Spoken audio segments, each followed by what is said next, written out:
Hello, I'm Dr. Karen with Embrace Life Ohm and MotherCore, and in today's video I'm going to be talking about the real cause of the skin cancer epidemic. This is part of a continuing series on light and your health, and in order to better understand today's video, we highly recommend that you watch part 3 in our series, The Hidden Hazards of Energy Efficient Light Bulbs. There are 3 main types of skin cancer: squamous cell carcinoma, basal cell carcinoma, and malignant melanoma. Of these 3, basal cell and squamous cell carcinomas are very common, but usually limited to the skin and are rarely fatal. Malignant melanoma is often limited to the skin as well, but can be invasive and is the leading cause of skin cancer-related deaths. All types of skin cancer have increased in number dramatically over the last 80 years. For example, with malignant melanoma, between 1950 and 2007, the incidence in women increased by a factor of 9, and the incidence in men increased by a factor of 17. To avoid being caught up in this skin cancer epidemic, we're often given the advice to avoid exposure to the sun. But the data shows that the only cancer which can be related to cumulative sun exposure is squamous cell carcinoma, while the incidence of basal cell and malignant melanoma actually decreases with cumulative sun exposure. So yes, getting a lot of sun exposure throughout your lifetime is correlated with a decreased risk of malignant melanoma. It is also correlated with a decreased risk of many other cancers. For example, getting a lot of sun is associated with a whopping 80 to 90% decrease in breast and colon cancer mortality. So for every 1 cancer death from squamous cell carcinoma that might be averted by avoiding the sun, there are at least 30 deaths that could be averted by engaging in regular moderate sunning. Not only that, but the sunblock lotion that we're repeatedly urged to use to avoid cancer may avoid squamous cell carcinoma, but may actually increase your risk from malignant melanoma and other cancers. In order to understand what I just told you about skin cancer, we need to understand the very different effects of different frequencies of light on the skin. So the different frequencies that are important in this story are the 3 ultraviolet or UV frequencies, which in order of increasing energy are UVA, UVB, and UVC, the visible frequencies violet, blue, and red, and the frequency which is below the visible range, infrared. Now, UVA, violet, and blue light are each important for your health in different ways. However, for reasons that are too complicated to explain here, the net effect of exposure to these light frequencies is increased oxidative stress in your cells. And malignant melanoma is a cancer whose growth is encouraged by increased oxidative stress. Now, the original sunblocks only blocked UVB light. This would protect you against sunburn. However, it would also prevent you from getting the antioxidative benefits of UVB exposure. So you would stay in the sun longer, feeling that you were protected, meanwhile receiving heavy oxidative stress from all the UVA, blue, and violet light that was not being blocked. Today's sunblocks tend to protect against UVA as well as UVB, but you're still blocking your benefits from the UVB while still receiving oxidative stress from the unbalanced blue and violet light.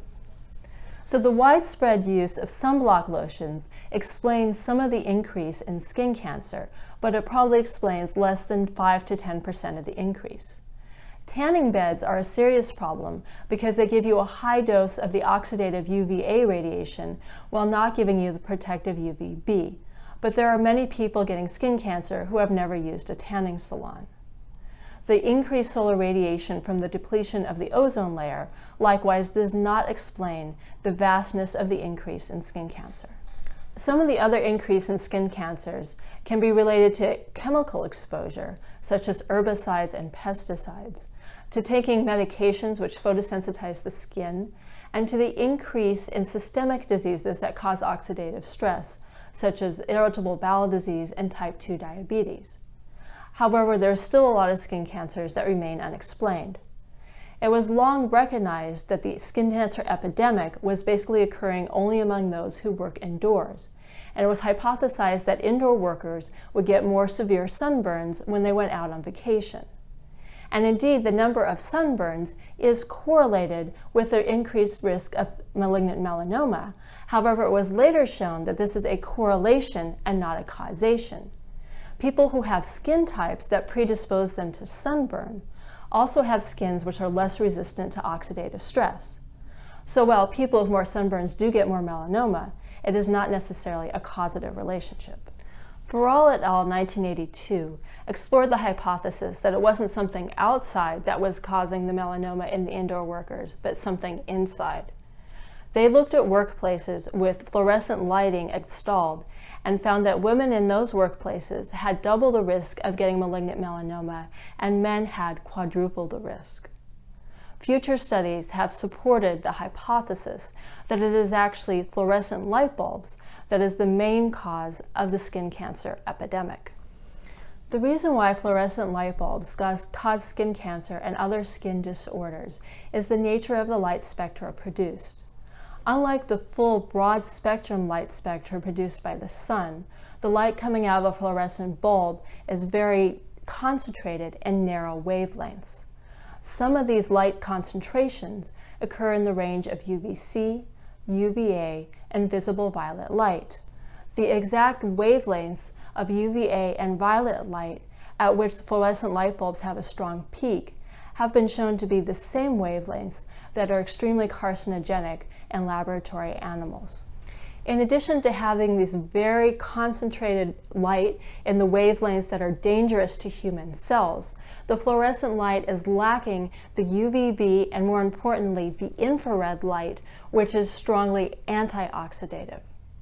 So, taken as a whole, the fluorescent light creates a lot of oxidative stress on skin cells while not giving them the light they need to relieve that stress.